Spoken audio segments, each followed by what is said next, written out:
Yurak uchun foydali odatlar.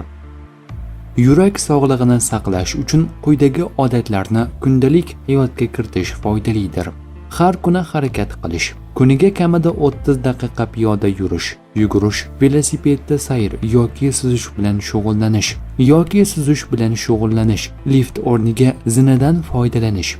Sog'lom ovqatlanish, sabzavot va mevalarni ko'proq iste'mol qilish, baliq, yong'oq va dukkakli mahsulotlarni ratsionga qo'shish, tuz, shakar, yog'li taomlarni kamaytirish, gazlangan ichimliklarni cheklash, yetarli uyqu, har kuni 7-9 soat uxlash, bir vaqtda yotib, bir vaqtda turishga odatlanish, chuqur nafas olish mashqlari, tabiatda sayr qilish, ibodat, zikr yoki meditatsiya bilan shug'ullanish, kun davomida organizm ehtiyojiga qarab suv ichish, shirin ichimliklar o'rniga oddiy suvni afzal ko'rish, chekishdan saqlanish, spirtli ichimliklarni iste'mol qilmaslik yoki cheklash, ortiqcha vazndan qutulish yurakka tushadigan yukni kamaytiradi. Muntazam ravishda tana vaznini kuzatib borish, qon bosimini muntazam nazorat qilish, qandli diabet va xolesterin darajasini tekshirib turish. Yurak uchun eng foydali mahsulotlar bu anor, olma, baliq,